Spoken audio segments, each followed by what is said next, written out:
Hola a todas y todos, estás en Café Neurodivergente Somos dos neurodivergentes compartiendo nuestras experiencias, curiosidades e intereses profundos. Yo soy Sabrina. y yo soy María. Queremos avisar que en algunos de estos episodios abordaremos algunos temas de salud mental que pueden llegar a herir la sensibilidad de algunas personas. Gracias por acompañarnos.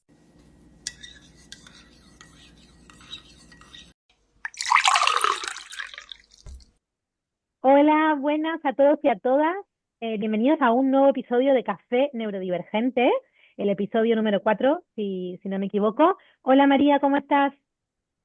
Hola Sabri, buenas tardes, ¿qué tal estás? Por aquí muy bien, muy contenta de empezar otra vez a retomar los episodios y a contactar con nuevas personas que nos van a acompañar también.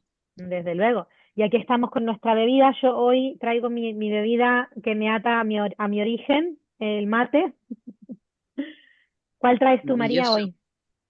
Pues nada, yo a estas horas de la tarde ya tiene que ser una infusioncita, aunque sinceramente no me afecta a mí el café, oye, es A mí como tampoco. que ni fu ni fa, pero bueno, me apetece más una infusión así tranquilita y de sabor dulcecito y eso es lo que traigo hoy para compartir contigo y con nuestro invitado y con todas las personas que estén aquí Es con nosotras. estupendo. Pues María nos va a contar a quién tenemos aquí.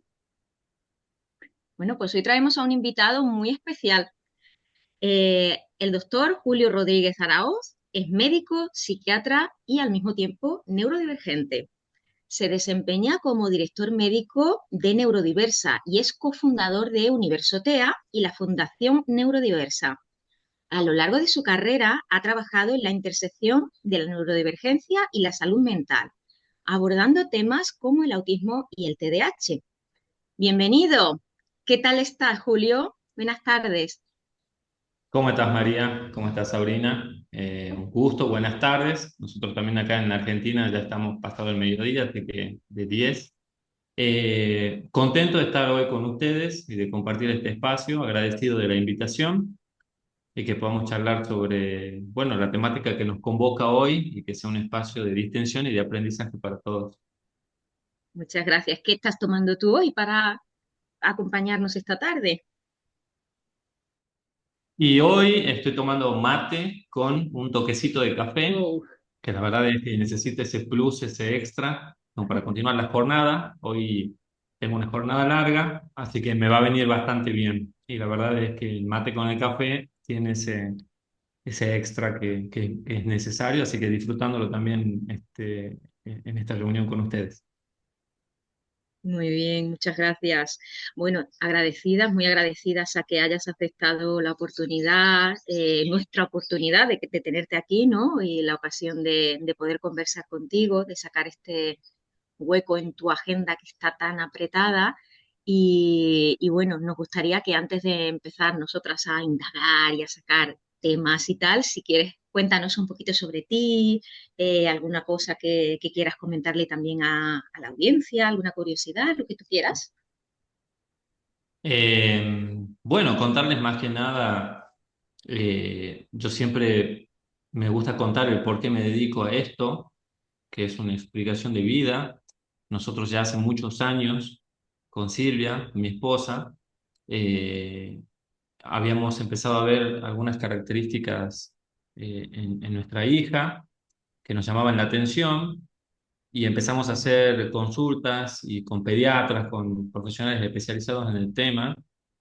Y bueno, nosotros empezamos a sospechar un diagnóstico de autismo y nos empezamos a topar con barreras y con situaciones que son comunes a todas las familias, eh, con la salvedad de que nosotros teníamos como un conocimiento previo de base de cuáles son los pasos a seguir. Ujú. Entonces, a partir de eso y más allá de todo lo que significa el diagnóstico en un hijo, y que después también yo también me hice la evaluación porque me empecé a sentir identificado con un montón de cosas y también llegó el diagnóstico de autismo y la verdad que entre toda esa vorágine de recibir casi dos diagnósticos seguiditos y todo eso, pensamos en que estaba bueno nosotros podamos, desde nuestra experiencia, poder ayudar a otras personas que no tenían esas fortalezas que nosotros teníamos, ese conocimiento,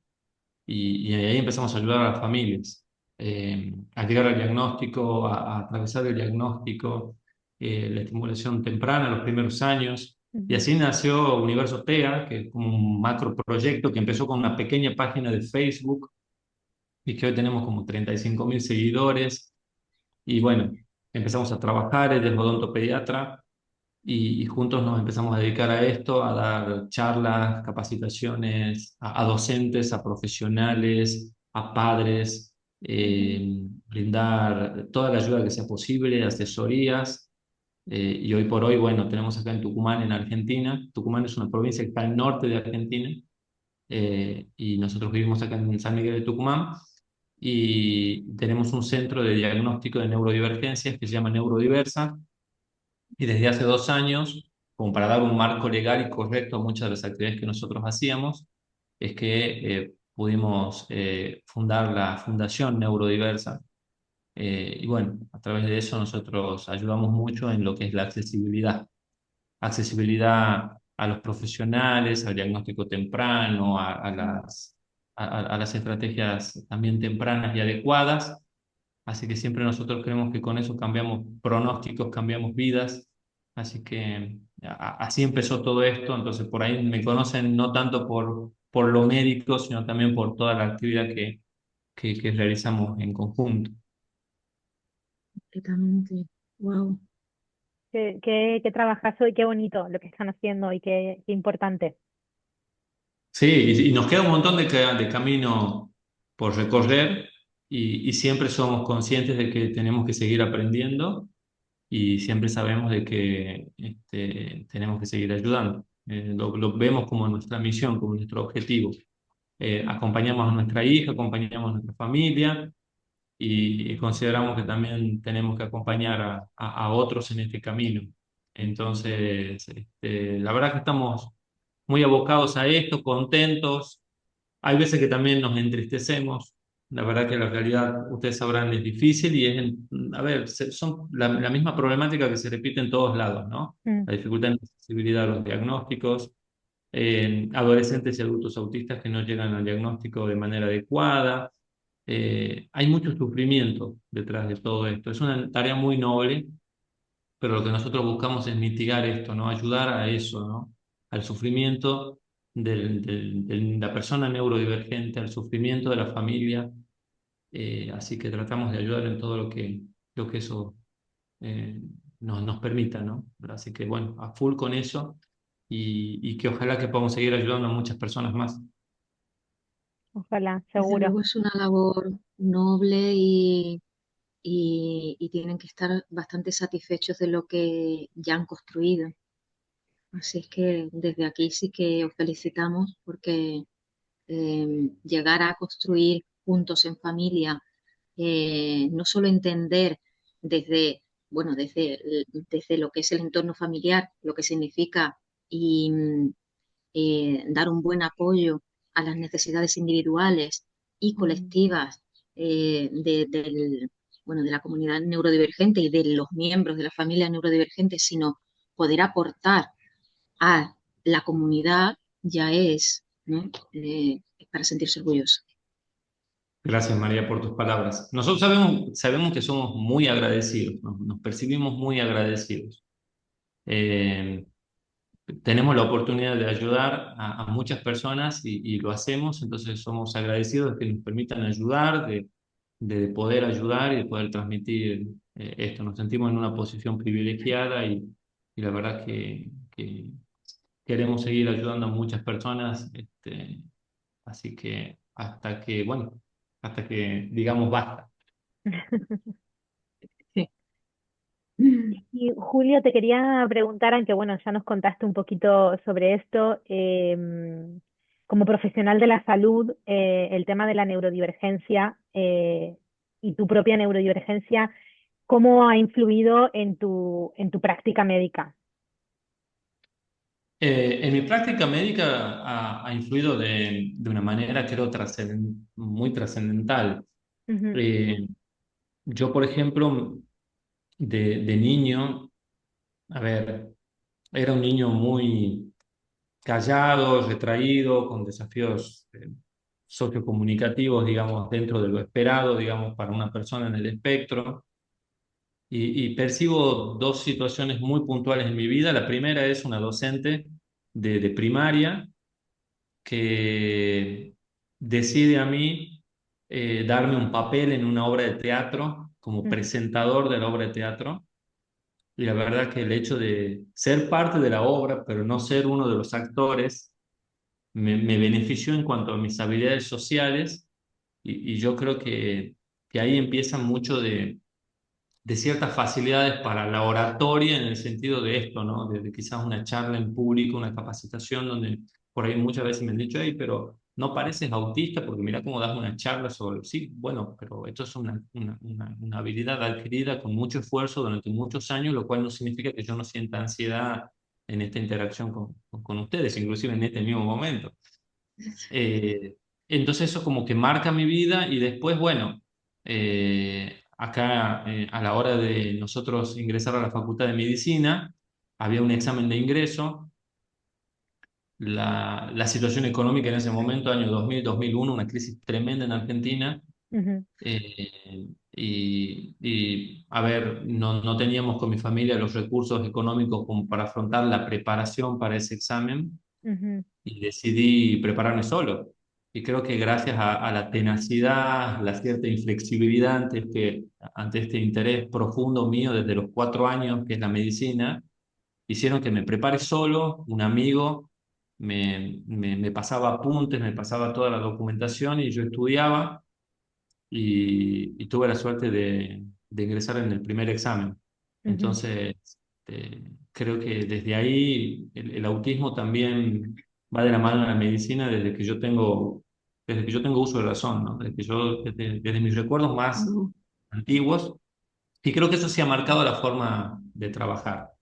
Empática, respetuosa, siempre teniendo en cuenta que del otro lado hay una persona Ujú, y eso se pone mucho de manifiesto en mi práctica actual. Del otro lado del escritorio hay una persona que está sufriendo, que no la está pasando mal, no ujú, la está pasando bien y que yo tengo la oportunidad de poder ayudarlo. Y siempre pienso también en esto, ¿no? Cuando uno comunica un diagnóstico, en este caso pensando en mi rol, va a dar una información que va a cambiar la vida del otro para siempre. Entonces hay que darlo con mucha responsabilidad. Después sí pasó, ¿no? Cosas como, por ejemplo, me ha pasado con un par de padres que se fueron del consultorio porque suponían de que un profesional neurodivergente no podía ver a sus hijos. Ay, Dios. Me ha pasado con un par de colegas médicos que bueno, que no es autista, que yo decidí hacer público esto de decir, ¿por qué sí, tengo que negar mi eso te iba a neurodivergencia? preguntar si es algo que compartes abiertamente. Exacto, no comparto abiertamente y en el consultorio experiencias personales propias, trato Sí, de mantenerme ahí en ese rol profesional, de claro. abocarme lo otro sin plantearlo desde mi experiencia.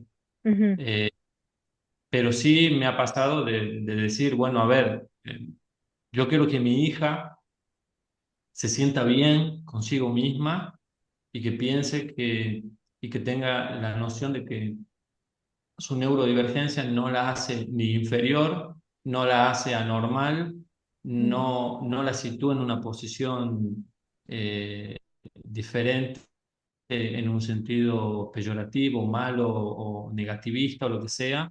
ujú, Entonces, hice también eso como ejemplo para ella, o sea, el hecho de decir, sí, soy autista, soy neurodivergente y no hay ningún problema con eso, porque yo no tengo ningún problema con eso. Ahora, si claro. vos tienes un problema, es tu problema, no el mío. Ujú, Claro. Entonces, no he tenido ningún problema en comunicarlo. Pero bueno, lo bueno es que fíjate que desde mi diagnóstico hasta ahora han pasado muchos años ya y he visto muchos cambios. He visto muchos profesionales neurodivergentes empezar a hacer público esto, su neurodivergencia, ujú, y, y- y creo que eso va generando un cambio también en la población, ¿no? Donde ya no me pasa esto de que todavía el papá está pensando si el profesional es o no neurodivergente. Acá en Tucumán, por ejemplo, conozco un montón de médicos, psicopedagogos, docentes, odontólogos, de todas las profesiones, digamos, que son neurodivergentes. Y la verdad Mm, es que está bueno que también eh, el profesional neurodivergente tenga esa validación profesional. Creo que el ujú, ser neurodivergente nos da un plus en algunos puntos de vista que no nos hace mejores que los neurotípicos. Yo considero eso bajo ningún concepto. Esto no se trata de quién es mejor o peor, ni quién está por ujú, arriba o por debajo. Es un ujú. punto de vista que también es complementario, que puede ser muy útil a la visión neurotípica y que ayuda también, ayuda un montón. Así que eh, por más profesionales neurotípicos y por más profesionales neurodivergentes, también trabajando todos en conjunto. Exacto, exacto.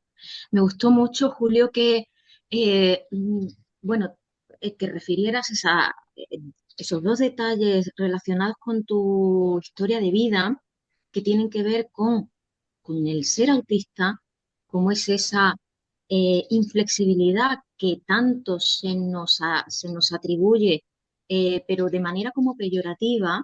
Ujú, Y, y- y en este Ajá. caso me ha parecido como, como muy bueno que lo resalte porque no siempre, entre nosotros lo sabemos, que no es que sea, no siempre es negativo, pero a sí, nivel popular y claro, desde el mundo neurotípico, esto quizás nosotros y nosotras tenemos que hablar de ujú, cómo esto no es siempre negativo. O sea, el ser inflexible, a veces, ser inflexible, la palabra es que también es peyorativa en sí, ¿no? Pero el Exacto. tener esa sí, capacidad de entrar en hiperfocos, ujú, en ser capaces de tener una mente monotrópica, el poder seguir rutinas, a ti te llevó a poder mejorar tus habilidades comunicativas cuando estabas en la escuela y cuando ibas a ingresar en la ya en facultad. medicina, Mm, la facultad, poder preparar por tu cuenta un examen que seguramente también tiene que ver con tu capacidad cognitiva, estoy segura, pero a ver, por mucha capacidad cognitiva que uno tenga, si uno no es capaz de entrar en hiperfoco y tener voluntad y ser inflexible, ¿no? Entre exacto. comillas lo llamamos, ¿no? Correcto. Qué buenas capacidades tenemos muchas veces que se nos han, eh, bueno, pues tachado como de negativas a lo largo de Ujú, los tiempos y no siempre lo son. ujú, Entonces me Sí, ha como esto gustado también que... de los intereses, vos sabés que me pasa mucho en el consultorio que viene, por ejemplo, algún papá y me dice, doctor, la verdad que no sé qué hacer porque Juan me pide ahora un telescopio, porque él tiene esa temática de las estrellas, del universo, y mi respuesta es, si está dentro de tu alcance, comprarle el telescopio, porque claro, esto que es su interés profundo es su fortaleza, exacto. puede ser un futuro astrónomo. Ujú, Claro, Entonces, fomentemos ese tipo de intereses balanceando, ¿no? A ver, también hay obligaciones, la escuela, otras obvio. cuestiones, ¿sí? Ujú, Yo siempre digo que hay una diferencia entre un interés profundo y un interés restrictivo, como muchas veces se lo maneja de maneras como un sinónimo y para mí no son lo mismo. El interés restrictivo sí es cuando yo, por ejemplo, me aboco ya demasiado a una temática, pero en detrimento de otras cuestiones que hacen a mi calidad de vida. ujú, Por ejemplo, no sí, me baño por estar mirando un telescopio, no como por estar mirando un telescopio. Bueno, eso es complicado porque sí afecta a mi calidad de vida. Pero un interés profundo es algo a lo cual yo le presto mucha atención porque me da mucha satisfacción y yo puedo hacer de eso algo muy importante en mi vida. Creo que ujú. eso es importante. De estos intereses surgen oportunidades de vida. Y también nos aporta regulación, ¿no? A nivel emocional, nos aporta mucha regulación, porque yo estoy de acuerdo con eso. Antiguamente esta característica, ¿no? de las personas autistas se ha etiquetado como algo negativo, pero bueno, lo que estamos hablando realmente hay otra forma de mirarlo y tiene otra mirada y creo que nos puede aportar muchísimo y nos puede ayudar a llegar muy lejos cuando estamos hablando de un interés especial que no es restrictivo, ¿no? Como ese ejemplo que has dado, muy bueno, por cierto. Pero sí, yo creo que ahí estoy de acuerdo. O sea, esa, vamos a decirle entre comillas, inflexibilidad, ¿no? Sumada al interés profundo, creo que, como se dice en inglés, ¿no? El cielo es el límite. Totalmente. Y además también está esto de las etiquetas, ¿no? O sea, un neurotípico que es muy apasionado por algo no es su pasión, es tenacidad. Ah, pero sos autista, no, es un interés restrictivo, sos Eso, inflexible, te tienes que Exacto. flexibilizar. Entonces, mucho cuidado con las etiquetas también ahí. eso es.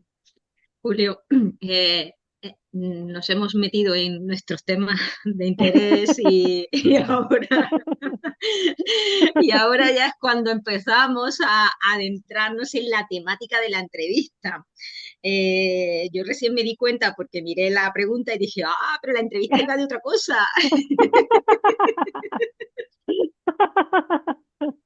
Creo que sí vamos a poder encontrar un puente con esto. Sí, creo que sí, creo que sí. Vale, les avisamos.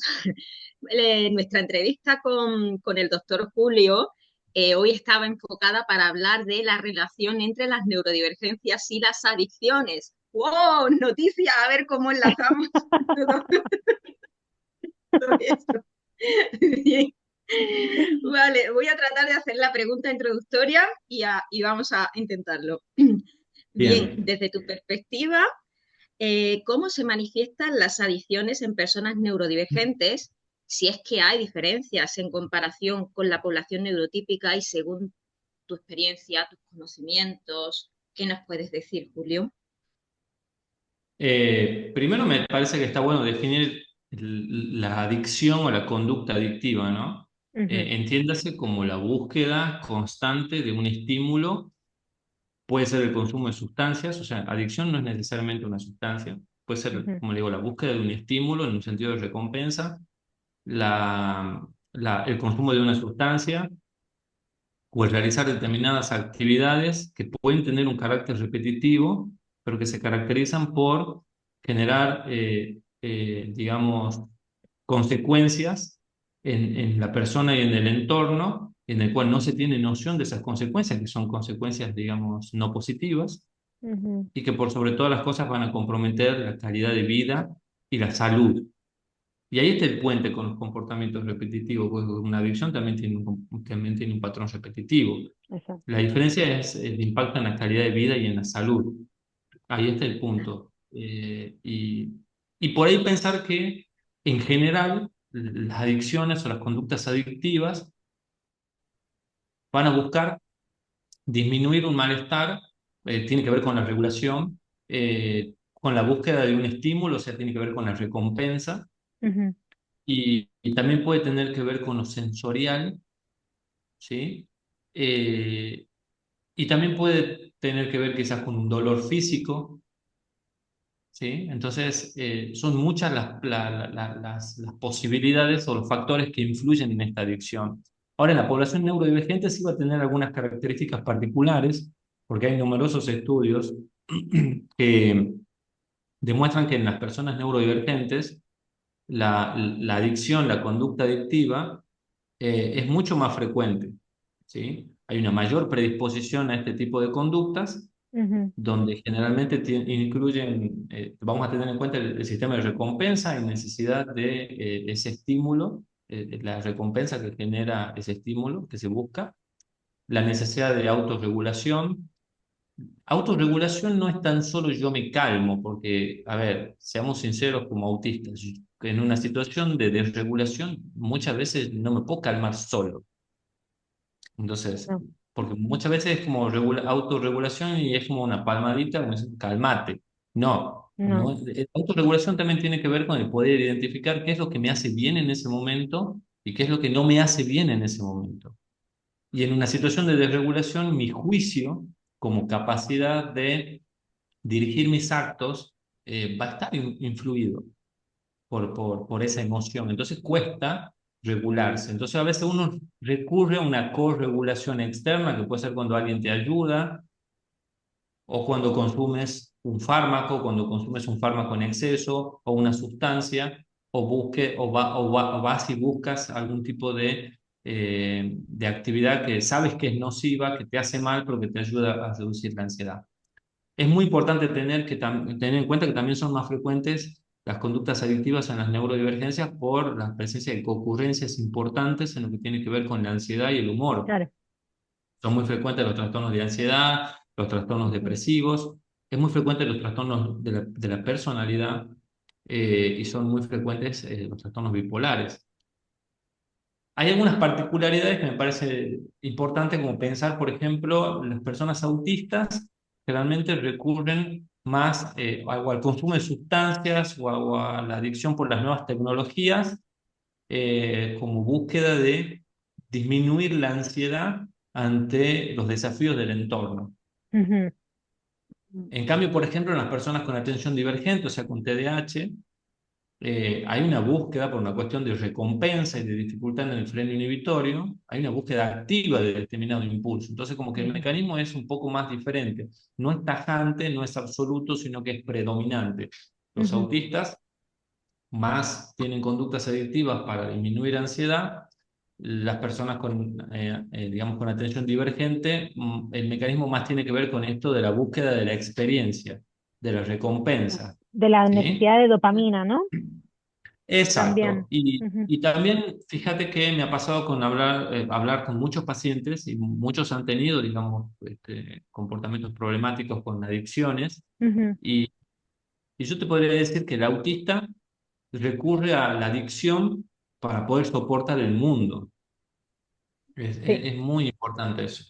Justamente Eh, esa era nuestra siguiente pregunta. sí, Justamente. Sí, sí, sí, sí. Entonces, perdón, que porque antes sí, estabas diciendo una cosa que te lo quería preguntar. Cuando estamos hablando del tema de las adicciones, ¿no? Y nombraste el tema de las sustancias, ¿no? Porque, como bien decías, sí. puede haber adicciones a determinadas cosas. Entonces, si pensamos en la adicción, se me viene a la cabeza ahora poner, por ejemplo, como ejemplo, fumar tabaco, ¿no? Que eso Exacto. implica una rutina, implica una repetición, que también se podría considerar incluso como una forma de steaming, ¿no? Totalmente. Si tiene una Exacto. función de descarga, si tiene Exacto. una función, digamos, de poder afrontar, es una estrategia para Exacto. afrontar determinadas demandas. Ajá. eh, sí, pero como te digo, no siempre. Al Ajá. menos en los autistas es mucho más común, pero por ahí en las personas con atención divergente tiene que ver más con la necesidad de explorar y tiene que ver más con una cuestión de recompensa. Ujú. Pero pensemos lo siguiente, también muchas veces las conductas de este tipo, las adicciones van a depender mucho del entorno. Claro. Si la persona está en un entorno que constantemente lo demanda, lo pone en Ujú. situaciones de demanda, es un entorno que no acompaña, es un entorno que no valida su malestar. Yo siempre digo, tenemos muchos problemas con validar el malestar del autista. Ujú. Es el, no, no te podés sentir mal por eso, no te podés poner triste por eso, no te podés bajonear por esto. Obvio que sí podés, somos diferentes, cada uno se bajonea por lo que puede, por lo que quiere o Ujú. por lo que sea. El tema es primero la validación. Entonces, el no sentirte validado es una de las claves que va a llevar a que tu estado de ánimo se altere. Claro. Entonces, Ujú. el entorno es fundamental. Ahora, cuando el entorno te acompaña, el entorno te valida, el entorno te Ujú. contiene, el, el- el entorno colabora a que vos puedas afrontar las diferentes situaciones de demanda del entorno en sí, obviamente que la posibilidad de una adicción o de una conducta adictiva va a disminuir un montón. Claro. De ahí que también que las personas que tienen una adicción, vamos a decir la adicción como sinónimo de conducta adictiva y etcétera, etcétera, Ujú. eh, son aquellas que tienen generalmente entornos más difíciles. Claro. ¿Sí? En donde, eh, a ver, por ejemplo, muchas dificultades en casa, situaciones de violencia en casa, han atravesado por experiencias traumáticas, experiencias difíciles desde lo personal. Ujú, Entonces ahí es importante el entorno. Y después, bueno, obviamente se pone en juego también las herramientas que yo tengo como para poder afrontar si hice o no hice tratamiento, cuál es la edad de mi diagnóstico, si tengo una coocurrencia o no. Por ejemplo, la coocurrencia de autismo con TDAH es muy común, ronda entre un 20 y un 40%, ujú, y predispone, ¿sí?, a que haya un desafío más marcado en funciones ejecutivas, especialmente en el freno inhibitorio. ujú, Entonces, eso predispone a un montón de otras cosas más. Y TEA con autismo con TDAH también influye mucho en el estado de ánimo, ujú. en la conducta. Entonces, de pronto tengo factores del riesgo que van confluyendo en un camino común que me expone, obviamente, incrementando el riesgo de consumo de sustancias, adicción a nuevas Claro, tecnologías u otro tipo de adicción. claro. Y sobre todo el consumo de sustancias se puede también utilizar como para poder afrontar el ser neurodivergente viviendo en un mundo neurotípico con todo lo que eso conlleva, ¿no? Eso podría, Totalmente. porque por ejemplo, en mi caso, voy a ponerme de ejemplo, yo no tengo problema en compartirlo. Yo soy autista, también TDAH, y claro, mi evaluación me llegó hace poco a través de mis hijos y mis hijas. Entonces, claro, toda mi adolescencia yo accedí al consumo de sustancias para poder sobrellevar mi propia, o sea, lo que era mi identidad, ¿no? Porque no casaba con el entorno en el que estaba. Totalmente. Y muchas veces también vos sabés que no es tan solo el entorno, sino Ujú. yo digo que Las exigencias, ¿no? Del entorno. el consumo por algo tiene que ver con afrontar el mundo y a veces afrontar nuestro propio pensamiento. Exacto. El pensamiento de la persona neurodivergente es un pensamiento totalmente eh, taquipsíquico, hay mucha rumiación de pensamientos, Ujú. hay mucho autodiálogo y sí, a ver, tenemos que validar algo. Hay veces que es insoportable, hay veces que es insoportable. Sí. Y bueno, si no tengo los recursos en ese momento, vos Ujú. planteaste un ejemplo claro y me tomo el respeto de hacer opinión de tu Sí, experiencia que sí. acabas de contar. Ujú. No son las mismas las estrategias que vos podés tener en la adolescencia Ujú. que en la edad adulta. Ujú. Entonces, obviamente que mientras más pequeños sos en edad, menos estrategias efectivas tenés. Ujú. Entonces, bueno, yo en esa vorágine de mi cabeza, entre el entorno que no me ayuda, y es como que se suman muchos factores que predisponen a que yo pudiera tener, digamos, una adicción. Y ahí lo importante es pensar esto, ¿no? Eh, validar que la persona necesita ayuda. Sí. Eso es lo primero que tengo que validar. O sea, validar que la persona necesita ayuda y el pensar, bien, por qué está consumiendo una sustancia? Porque generalmente es marihuana, benzodiazepinas. Ya después en otro escalón tenemos algún tipo de, por ejemplo, sustancia más compleja en cuanto a sus efectos, Ujú. pero lo cierto es que necesita ayuda. Partamos Ujú. desde ahí. Eso es importantísimo. Ujú. Em, Enlazando con toda la conversación que ya llevamos y que ya has ido nombrando algunos de ellos, sí que me gustaría que pudieras comentarnos si consideras que, además de, por ejemplo, como bien has dicho, un entorno determinado no validante o una mente ya en sí, el ser neurodivergente, además de estos dos que ya hemos comentado, si pueden existir algunos otros factores de riesgo específicos entre la población neurodivergente que nos pueda llevar o nos pueda predisponer a desarrollar adicciones. Si conoces que esto exista, esté estudiado. Bien. Primero decirte que en mi opinión personal, el ser neurodivergente es un factor de riesgo, porque de cajón estás en un mundo que no entiendes del todo, que no te entiende del todo, y es una cuestión de incompatibilidad con el entorno. Es como Android y Windows. Sí, hay algunas características que podemos emparejar y hay otras que no. Entonces, De entrada, creo que el ser neurodivergente en este contexto, por más que mejoremos, que estemos mejor que hace 20, 30 años, el ser neurodivergente todavía para mí es un factor de riesgo por todo lo que conlleva la vida del neurodivergente. Ujú, Las concurrencias, las herramientas, la necesidad de autorregulación, el entorno, etcétera, etcétera. Entonces ahí incluimos mucho en esa respuesta. Y después, bueno, a ver, sí se han observado, hay numerosos estudios que están estudiando, por ejemplo, la relación genética, por ejemplo, entre el trastorno por déficit de atención e hiperactividad y el consumo de determinadas sustancias, ¿sí? Se ujú, está estudiando eso. Se ha visto que también el riesgo estaría incrementado porque hay un continuum, o sea, hay una continuidad en el trastorno entre el trastorno por déficit de atención y el trastorno bipolar. Eh, la persona con trastorno bipolar también tiene un riesgo elevado y está muy relacionado con el TDAH. Y después, bueno, yo siempre digo que algo que es fundamental también es, como factor de riesgo, la edad del diagnóstico. Una persona que ha tenido la posibilidad de un diagnóstico más temprano es una persona que, yo siempre digo en teoría, porque después, bueno, hay casos que no son tan así, ha tenido mayor accesibilidad a un tratamiento adecuado, que más acorde a sus necesidades de apoyos, que una persona que ha sido diagnosticada en la edad adulta, ujú.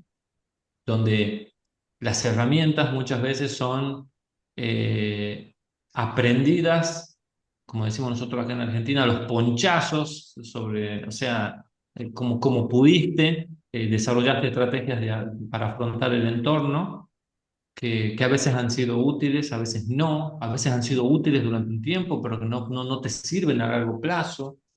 Entonces sí hay una diferencia ahí.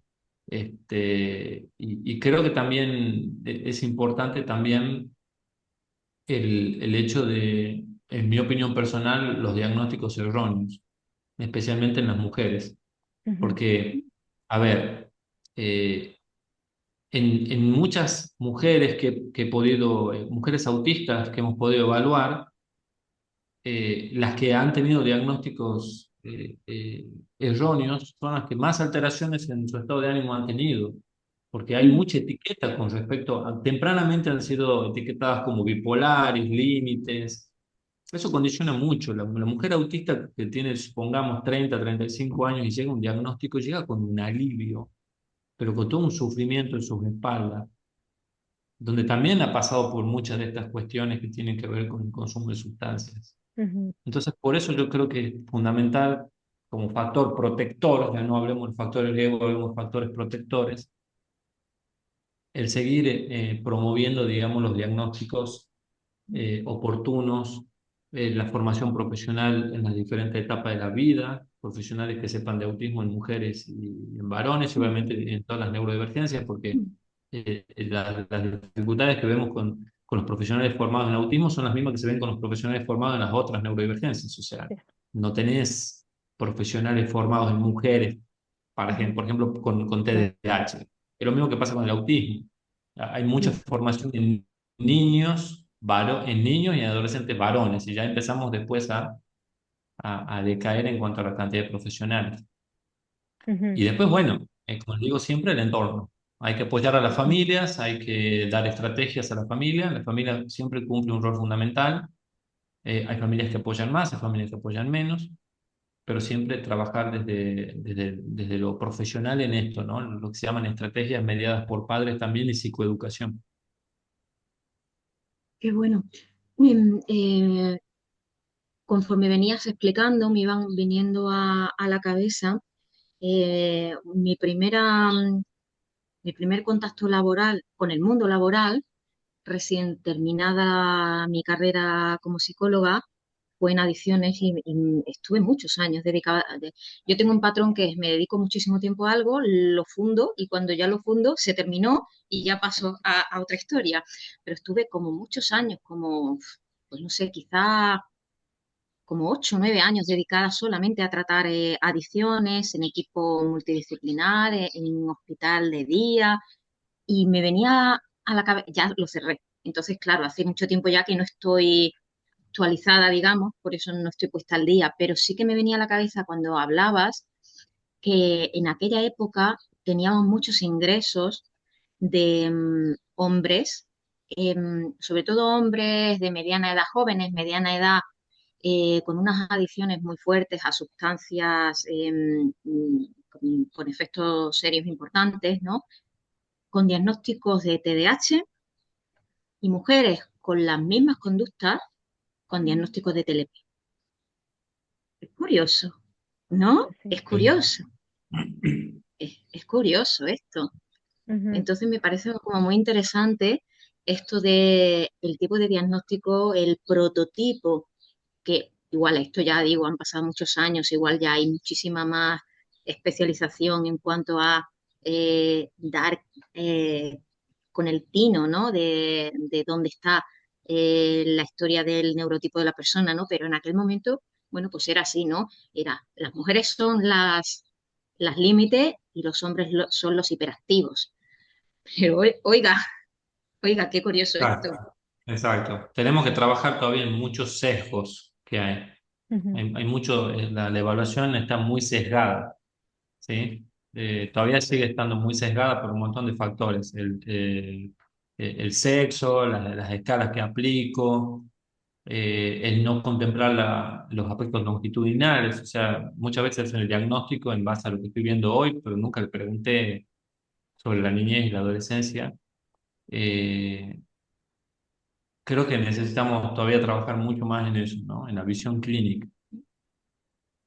Exacto. ujú.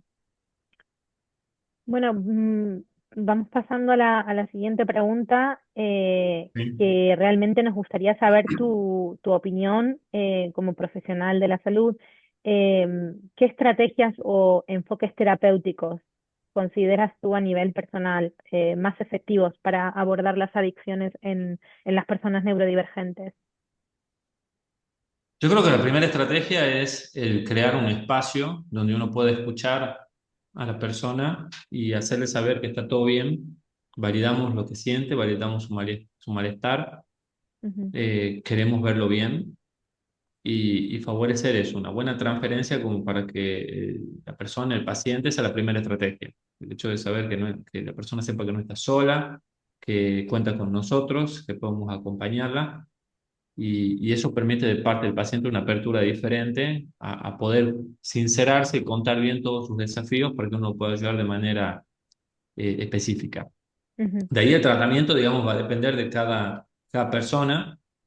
Lo cierto es que muchas veces se recurre a tratamientos farmacológicos como para buscar disminuir la ansiedad del no consumo de la sustancia o de la no práctica de determinada actividad.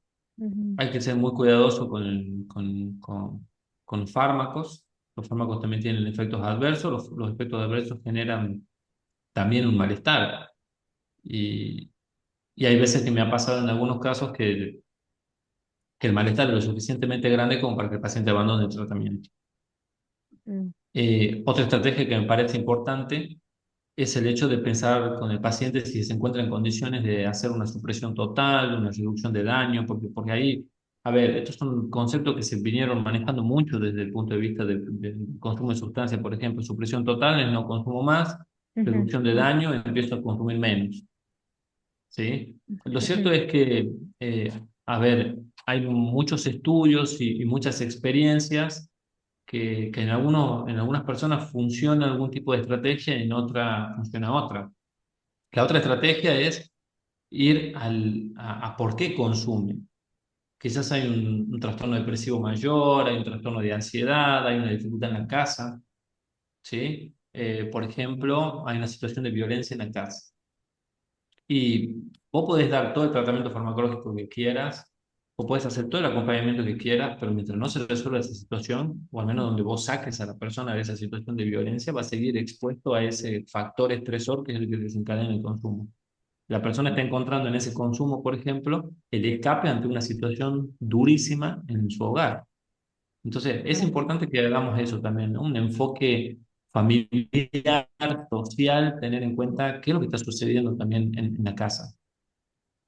El enfoque también tiene que estar puesto en la psicoeducación a la familia, en que la familia acompañe, que tenga las estrategias adecuadas, que se sostengan los tratamientos Es cierto que las líneas de tratamiento que han demostrado mayor eficacia son las que tienen un marco teórico cognitivo-conductual, eso también es cierto, y creo que debemos trabajar mucho en un desafío que tenemos, porque sí me parece importante plantearlo. Es difícil, imagínate, llegar a un profesional que pueda dar con un diagnóstico en ese momento, supongamos que no lo tengas, Ujú, dar con un diagnóstico que aparte sepa de adicciones, que pueda llevar a cabo los dos tratamientos, buscar un psicólogo o una psicóloga que pueda tener esos dos enfoques es muy difícil. Hay muy pocos profesionales formados, entonces lo que tenemos que recurrir para subsanar eso es a la interdisciplina y a la transdisciplina. Perfecto. Yo soy médico psiquiatra, no hago específicamente adicciones, puedo ayudarte en lo que es el trastorno de la ansiedad, pero busquemos un especialista en adicciones para que nos ayude a ver cómo vas a manejar el consumo. ujú, Que tengamos comunicación fluida con todo el equipo y siempre pensar que no todo se reduce al psiquiatra y a la psicóloga, ¿no? O al psicólogo y al psiquiatra, o sea, independientemente de eso, sino que también hay veces que puede ser necesario que otro profesional también, digamos, colabore, un terapeuta ocupacional, un acompañante terapéutico. O sea, es importante pensar en un enfoque interdisciplinario, transdisciplinario, todo lo que sea necesario dentro de lo respetuoso para que la persona pueda afrontar esta situación, porque no es tan solo afrontar el consumo, sino es afrontar el por qué consumo. claro. Es un trabajo doble que sí se puede llevar a cabo, que sabemos que hay desafíos, pero que sí se puede llevar a cabo. Creo que somos nosotros los profesionales los que debemos generar estos cambios, ¿no? Trabajar más en interdisciplina, tener menos ego profesional, Ujú, el colaborar con el colega, trabajar junto con el colega, dejar los egos no de lado, sino afuera de la casa, afuera del consultorio, en un lugar donde no lo encontremos nunca ese ego profesional malo, porque si hay un ego profesional que tiene que ver con la validación de nosotros como profesionales, que ese está buenísimo que tengamos, tenemos que ujú, respetar como profesionales. Pero ese ego malo que no contribuye ni al paciente ni a uno, lo dejemos en un lugar donde no lo encontremos nunca. mm, Total, total. Julio, yo te quería preguntar em, sobre tú, y esto está fuera de guión, esto me vino a la cabeza y tiene que ver con estas dos propuestas que tú comentas sobre los distintos abordajes terapéuticos respecto a la adicción, que tienen que ver con o la reducción del daño o la abstinencia absoluta, ¿no?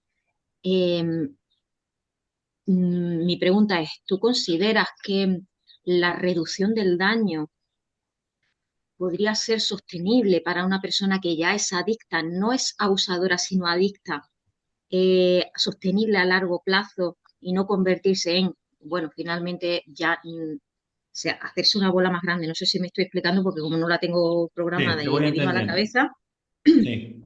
¿podría ser sostenible o una vez que ya una persona es adicta por el exceso de consumo, porque el sistema de recompensa cerebral ya no está haciendo su función bueno, como debería?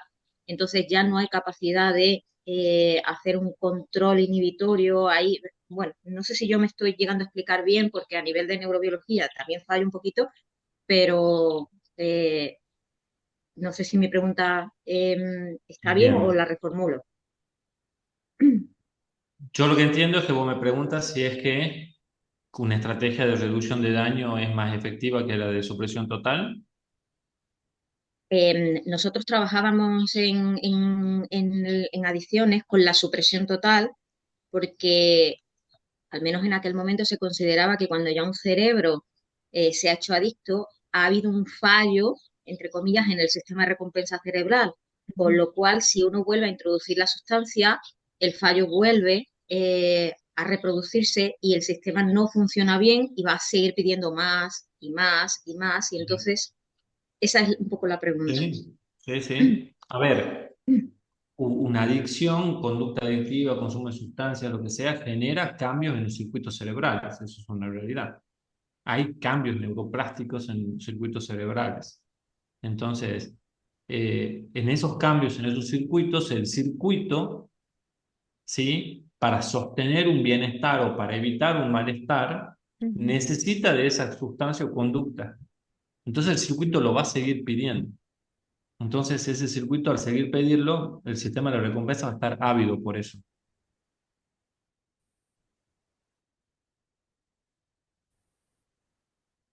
Eh,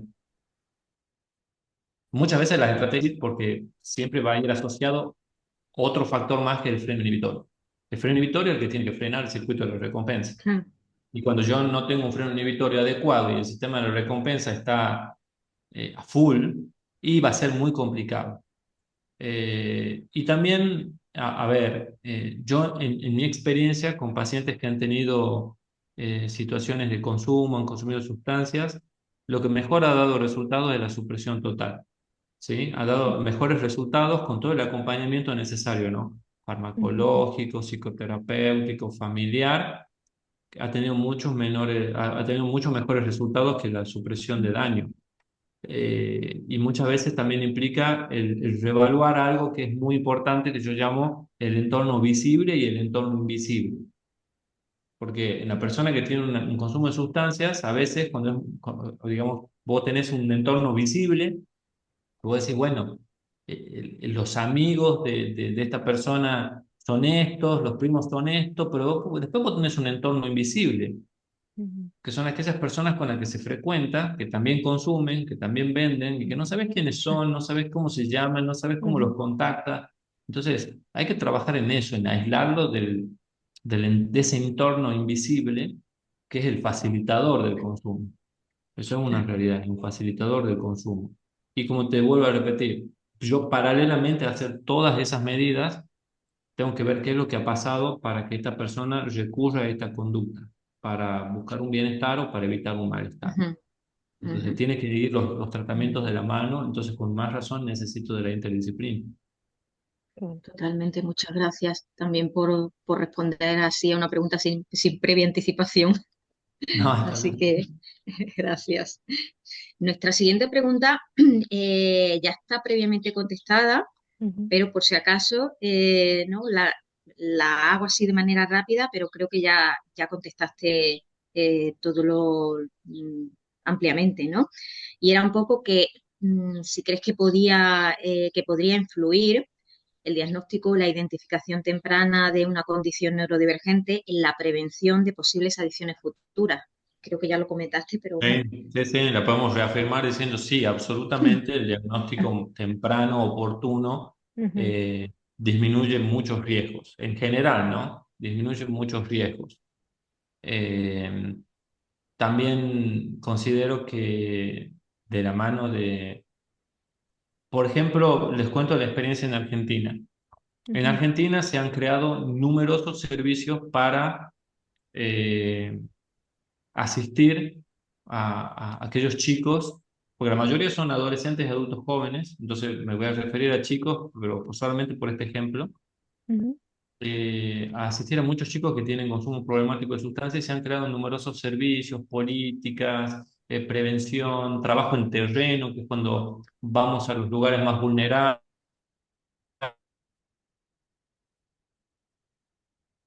promovemos noches de espacios de contención para los chicos y las familias.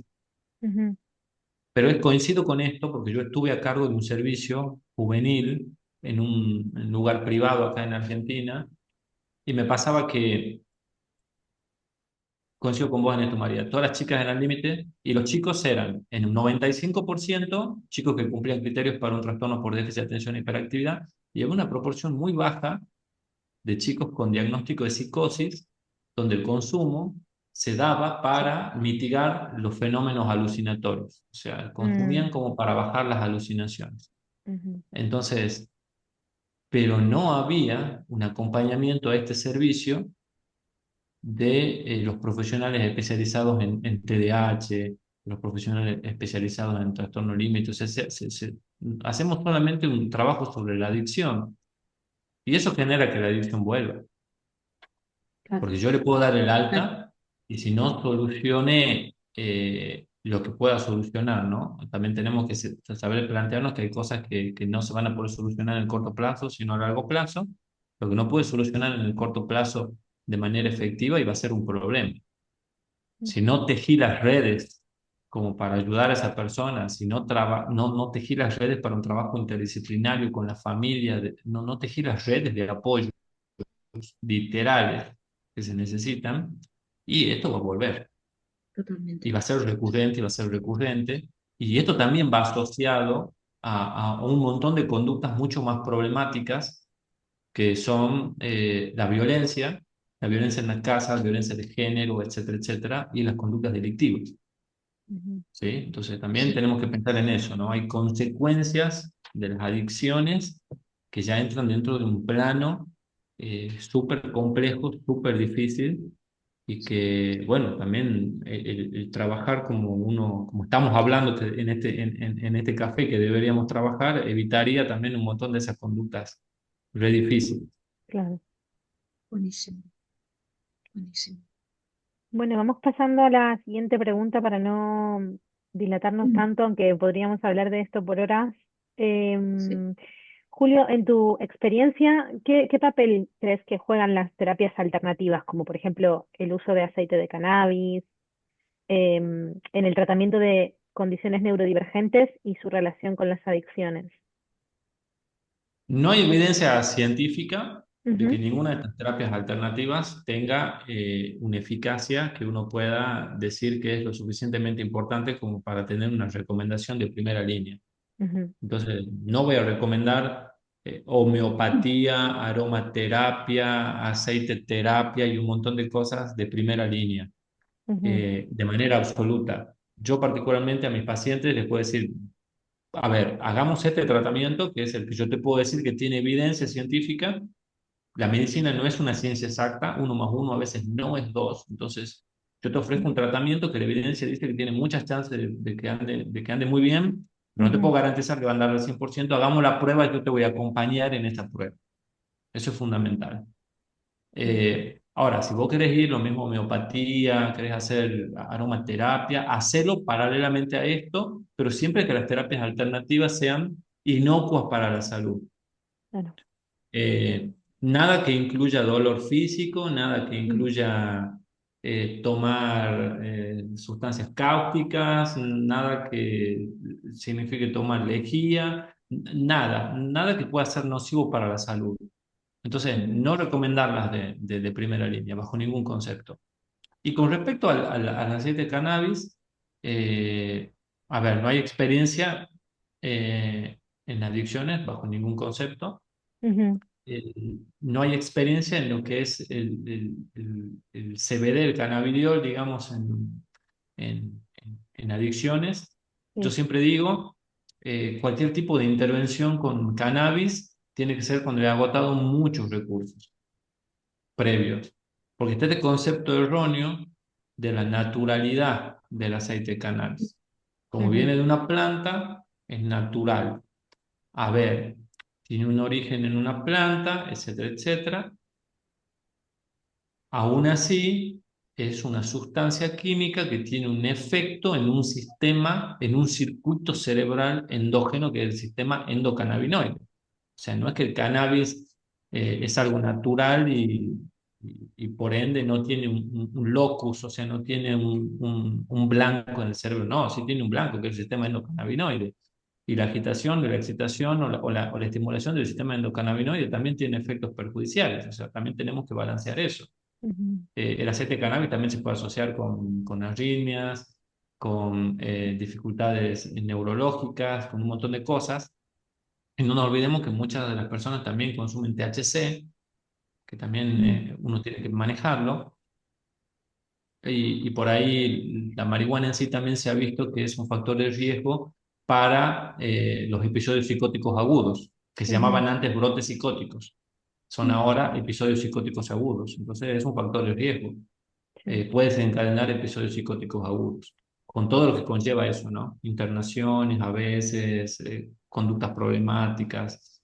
Entonces, bajo ningún concepto, ninguna terapia alternativa de primera línea y no hay ningún tipo de evidencia científica para cannabis. Eh, Como primera línea, digamos, al menos no. Yo no hice ninguna experiencia ujú, en cannabis en pacientes autistas para disminuir ningún tipo de de consumo de sustancias. Sí, por ejemplo, tengo muchos pacientes, yo tengo las diplomaturas y las especializaciones hechas en cannabis. Sí, por ejemplo, para muchas mujeres también que tienen mucho dolor crónico Ujú, Ujú, y que se incrementan ante las situaciones de demanda del entorno. Entonces ahí sí, la verdad que hay resultados muy, muy buenos, ujú. pero siempre Bueno, pues empíricos. interesante. Todavía no hay un estudio que diga que es de primera línea. Empírico significa Ujú. cada médico lo va probando sí. con Mm, responsabilidad, con cautela, con cada paciente. Interesante. Muchas gracias por aclararnos este tema que es tan controvertido y que, bueno, pues se escuchan tantas cosas por allá, por las redes y por todos sitios que, bueno, contar con información profesional Ujú, desde, bueno, de primera mano, pues es de agradecer. A ver, esta es ya estamos casi terminando. Y esta pregunta también prácticamente ha sido dando respuesta a ella ujú, a lo largo de todo este café. Si quieres, a modo de resumen, así para mandar como un mensaje global, pues te pediríamos que nos dijeses así, pues, ¿qué recomendaciones darías a familiares y profesionales de la salud para apoyar a personas neurodivergentes que puedan estar lidiando con problemas de adicciones? A las familias, validar el sufrimiento ujú, de la persona neurodivergente, validar el sufrimiento, validar la necesidad de ayuda. Eh, es difícil, es difícil. Sé que un consumo de sustancias va a comprometer la calidad de vida de toda la familia. Aún así, validar, acompañar, buscar ayuda en profesionales especializados, tener mucho ojo con la charlatanería, tener mucho ojo, mucho cuidado con las prácticas que no tienen evidencia científica, ujú, eh, pero fundamentalmente acompañar. Y a los profesionales, trabajar en interdisciplina, ujú, formarse mucho más. Necesitamos formarnos mucho más en mujeres autistas, en adultos, ujú, en las concurrencias más frecuentes que se dan, digamos, que se presentan en las personas neurodivergentes y también en esto de acompañar. Necesitamos más empatía. Es muy curioso, ¿no? Porque suele decirse que el autista no tiene empatía y yo ujú. considero que es el mundo el que tiene empatía con el autista. Eh, entonces, necesitamos más empatía. La recomendación siempre es eso, buscar ayuda, no cerrar ninguna puertas. Y hoy por hoy tenemos muchas cuestiones a ver, la virtualidad nos ha dado acceso a la posibilidad de inclusive visitar sitios, conocer videos, conocer reels que nos pueden ayudar mucho. Tener cuidado nada más con lo que se ve, con lo que se lee, pero buscar ayuda. Y no perder la fe, no perder la esperanza, no desde el punto de vista religioso, cada uno Ujú. lo ve desde el punto religioso si quiere, pero no Ujú. perder la fe y la esperanza desde esa expectativa de que todo va a andar bien y que todo va a mejorar. Muchas gracias. Pues, Julio, la verdad que esta charla, este café ha sido espectacular. Y bueno, para finalizar, te queríamos preguntar qué mensaje te gustaría compartir con nuestra audiencia sobre la importancia de comprender y abordar las adicciones, ¿no? En el contexto de la neurodivergencia. Si tuvieras que enviar un mensaje, bueno, que casi ya lo has contestado, pero Sí. Eh, el mensaje es sí se puede salir, sí se puede mejorar, sí se puede Ujú, estar bien. ¿Sí? El mensaje más allá de las ujú, dificultades tenemos en todos los aspectos, en todos los ámbitos, con todo lo que encaramos y con todos los proyectos. El mensaje es esperanzador, como te digo, sí se puede, van a estar bien, buscamos, creo que debemos tejer redes entre todos para ujú. contención de todas las personas que lo necesitan, así que el mensaje es sí se puede, busquen ayuda, la van a encontrar y todo va a salir muy bien. Pues yo Muchísimas creo que es gracias. un mensaje precioso y creo que, bueno, yo invito a todos y a todas también a creerlo porque bueno, lo, lo cuento desde mi experiencia, sí se puede. Y como dices, hay que sentirse orgulloso y orgullosa de poder pedir ayuda, ¿no? Que creo que es un acto de valentía. Totalmente. No es Completamente. fácil pedir ayuda. Hay todo un proceso para llegar a exteriorizar eso. Ujú, Y hay que validar eso, ¿no? El que pide ayuda ha atravesado una gran tormenta para poder pedir ayuda. Sí. exacto. Ha Muy caminado complicado grandes tempestades. Sí. muy complicado pedir ayuda en autistas, ¿eh? Mucho Ujú, más complicado que en otro tipo de población, pero bueno, eh, Es complicado pedir ayuda y es complicado pedir ayuda cuando también pensemos, ¿no? ¿Quién te puede ayudar? claro, También es claro. eso. O sea, por eso no tan solo, a ver, creo que está bueno pedir ayuda y que el entorno cree las oportunidades como para que se pueda pedir ayuda. sí, Eso es fundamental. Qué bueno, Es una qué conjunción bueno. de cosas, el exacto. pedir y la oportunidad. Ujú. Exacto. Y yo desde aquí quiero aprovechar la ocasión para, bueno, ahora estoy viviendo en Irlanda, pero cuando vivía en España y decidí pedir ayuda, el Instituto de la Mujer de Málaga me ayudó muchísimo y creo que sitios así y servicios así pueden hacer mucho y desde aquí mando un saludo a ese servicio. Qué bueno, qué bueno. Buenísimo. Ha sido una conversación con café neurodivergente maravilloso. Bueno, le hemos sacado todo, hemos estrujado la mente Desde luego. del doctor Julio. Estamos de verdad muy Ay, agradecidas de este espacio que nos has proporcionado, de esta oportunidad, de que hayas sacado este tiempo para estar con nosotras y, bueno, pues mm, muy agradecidas. Bien, agradecido a ustedes por la invitación. La verdad que ha sido un gusto. Siempre el hablar de toda temática en la cual uno puede llegar a generar un cambio en otro y ujú. ser un puntapié inicial como para que la familia contenga más o para que alguien pida ayuda o para que alguien encuentre un rumbo. La verdad que siempre es algo satisfactorio, así que bueno, lo disfruten mucho y gracias por la invitación para poder ayudar. A ti, Muchísimas Julio. Y gracias. si te quieren buscar por redes, como si quieres compartir dónde te pueden encontrar.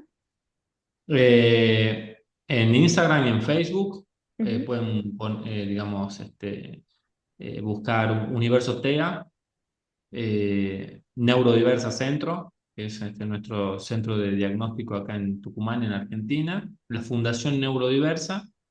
Y después un perfil personal en Instagram que es Julio Rodríguez Arauz, todo junto, así que en esos sitios no, me pueden buscar y pueden buscarnos también como fundación y pueden buscarnos como familia para conocer todo lo que hacemos. estupendo. Bueno, Estupendo. vamos a añadir eso a la descripción del episodio. Lo añadiremos, eso es. Perfecto. Julio, ¿atiendes presencialmente nada más o también online? Por si lo quieren saber las personas que te estén escuchando. En este momento, en este año, presencial. Lo online, digamos, lo dejé un poco en pausa porque estoy con una serie de proyectos. Me han invitado Ujú. de una serie de lugares a impartir charlas, disertaciones, entonces como que el tiempo no me Ya, da es para demasiado. tanto. Y siempre Muy considero que bien. está bueno comprometerse con lo que uno puede sostener. Ujú, Sí, sí, así es, Pero así es. igualmente, nosotros sí tenemos en Neurodiversa un equipo de evaluadores. Entonces, alguien que Ah, muy necesita una bien. evaluación quizás no pueda charlar necesariamente conmigo, pero sí con gente que tenemos, que son evaluadores, que están certificados y calificados, digamos, para un diagnóstico por teledistancia. Muy bien. Estupendo. Pues lo añadimos a la descripción y, y bueno, pues nos vamos despidiendo por hoy. Esperamos que les haya gustado mucho el episodio. Nosotras lo hemos disfrutado muchísimo ujú, y nos veremos en el siguiente. exacto. Pues nada, muchas gracias a todos y a todas por escucharnos y en especial a Julio y Gracias. a ti, María. Bueno, gracias a ti Gracias Hasta también, a la todos. Sabrina. próxima. Hasta la Chao, chao. próxima. Gracias por acompañarnos.